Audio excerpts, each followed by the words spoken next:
ఈ రోజు నేను చెప్తా ఉన్నాను, ఆ రోజున ప్రమాణ స్వీకారం చేశాను. మొన్న మన కార్యకర్తల సమావేశంలో ప్రమాణ స్వీకారం చేశాను. ఎమ్మెల్యేగా నేను ఈరోజు మళ్ళీ మీ ముందు ప్రమాణ స్వీకారం చేస్తున్నాను. పవన్ కళ్యాణ్ అనే నేను భారత రాజ్యాంగానికి కట్టుబడి నన్ను అఖండ మెజారిటీతోటి గెలిపించిన నా పిఠాపురం పుర ప్రముఖులకు, పెద్దలకు, ప్రజలకు, యువకులకు, ఆడపడుచులకు, తల్లులకు, యువతులకు, ప్రతి ఒక్కరికి, అన్ని వర్గాల వారికి, ఎస్సీ, ఎస్టీ, బీసీ, ఓసీ, అన్ని మతాలు, ఇస్లాం, క్రిస్టియానిటీ, అన్ని కులస్తులందరికీ నేను హామీ ఇస్తున్నాను. మానవత్వాన్నే కాపాడుతాను, మీ అభ్యున్నతికే కష్టపడతాను.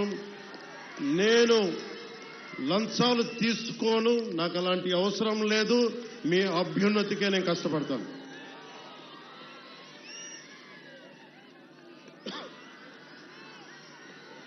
నేను చాలా రోజుల నుంచి మీకు చెప్తా ఉన్నా,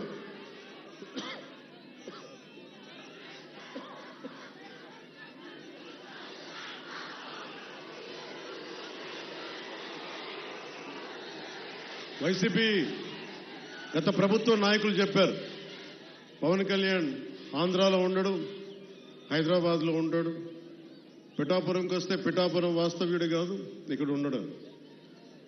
నేను ఈ రోజున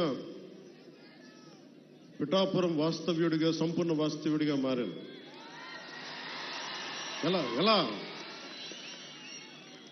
ఇందాకే ఒక రిజిస్ట్రేషన్ పేపర్ సంతకం పెట్టి ఒక 3 ఎకరాలు కొని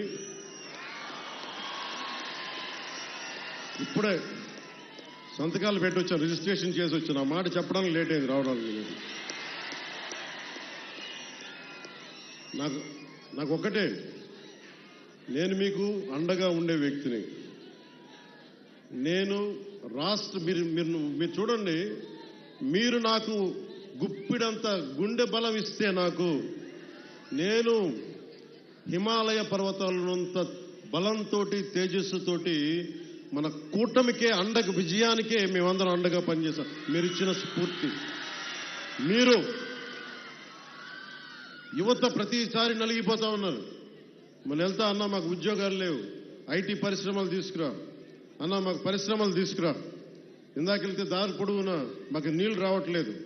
పక్కనే కేంద్రం మనకి గ్రాండ్ పథకంతో వచ్చే నీటి పథకాలు ఉన్నా కానీ పక్కనే 50 అడుగులు కూడా లేని పక్కనే ఉన్న గ్రామానికి నీళ్లు రావట్లా.